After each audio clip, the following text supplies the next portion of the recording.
Rubrique Face à face.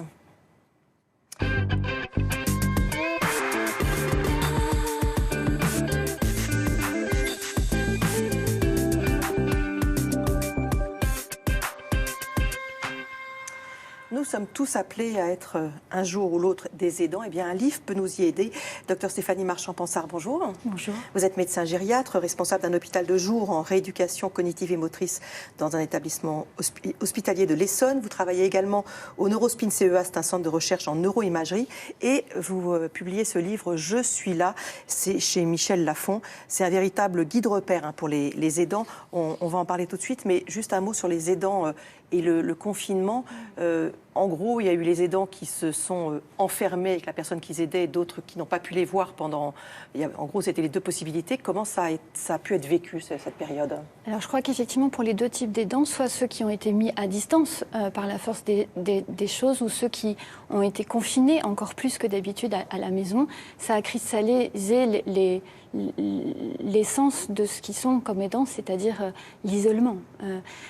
J'ai eu en consultation, en visioconsultation, la semaine dernière encore une dame qui était la fille d'une patiente qui ne pouvait pas supporter que sa mère soit seule à la maison. Elle était très loin, elle a déménagé dans le sud et elle est venue la chercher en Île-de-France pour la ramener dans le sud.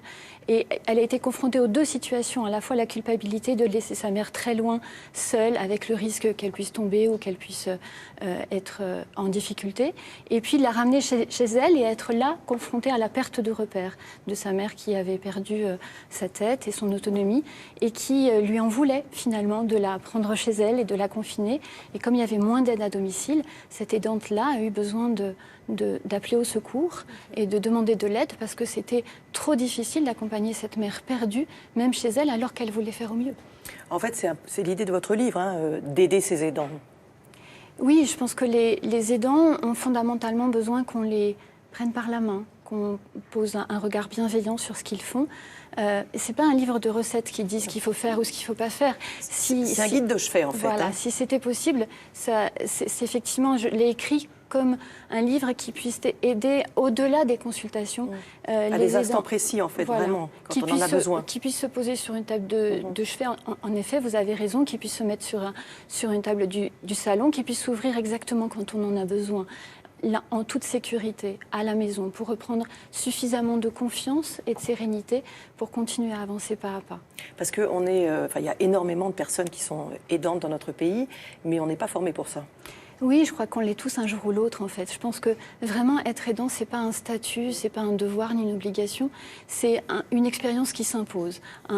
C'est forcément une expérience qu'on n'a pas choisie, une expérience bouleversante, mais qui peut changer aussi en bien. C'est une expérience, je crois, qui s'inscrit sur la durée et qui évolue, auquel il faut faire face pas à pas. Et le plus difficile, je crois, pour l'aidant, c'est de sortir de cet isolement, de ne pas se réfugier dans la peur du regard de l'autre et en se bloquant de ses propres émotions, mais au contraire être à l'écoute de ce qu'il ressent pour pouvoir appeler au beau moment quelqu'un qui saura en confiance les guider là où ils en sont pour aller un peu plus loin, aller aussi loin que possible pour accompagner leurs proches, parce que c'est ça le désir de tous les aidants, et en même temps sans se perdre. C'est ça. Et c'est vrai qu'en plus, il y a des tas d'aidants qui veulent bien faire et ça ne marche pas, ils ne comprennent pas. Vous donnez l'exemple de Bernard qui est confronté à une mère qui a une maladie d'Alzheimer et une maladie de Parkinson, qui est très proactif, qui veut bien faire et ça se retourne contre lui. Oui, c'est souvent la problématique initiale, en fait. On n'est jamais préparé à ce qu'un proche aille mal. Et quand on est conjoint, enfant ou même parent, on a envie de faire au mieux. Et du coup, on peut se renseigner. Aujourd'hui, il y a plein de solutions d'aide, il y a plein de sites d'information. On a envie d'aller plus vite que la musique la plupart du temps, sans écouter le rythme de l'autre. Je crois qu'être aidant, c'est comme une danse. Il faut être aussi à l'écoute de ce qu'on ressent, de ce que ressent l'autre, de ce qu'il est prêt à accepter comme aide. Ce n'est pas toujours le cas.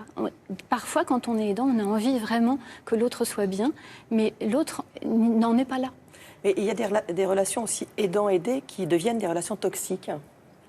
Alors, je crois que c'est une mouvance, en fait. C'est comme dans un couple, c'est comme dans une famille.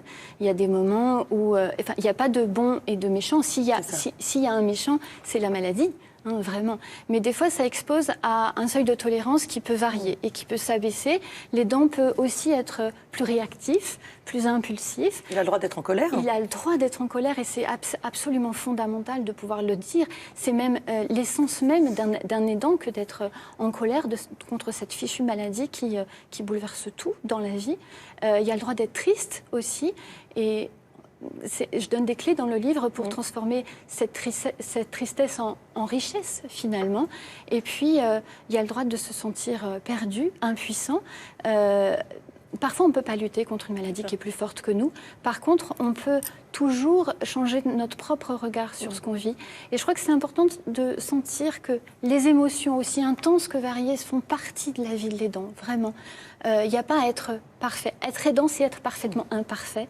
Et pouvoir comprendre que quand on a des émotions intenses et répétitives, comme la colère qui vient trop souvent, trop vite, trop intensément, c'est peut-être un signe qu'on a besoin de temps en temps de souffler. Alors de souffler, prendre un peu de temps pour soi. voilà, de souffler et puis de se faire aider aussi quand on est aidant. Est-ce qu'il y a assez de solutions en France? Est-ce qu'il y a assez d'endroits où on peut souffler, d'aide dont on peut disposer?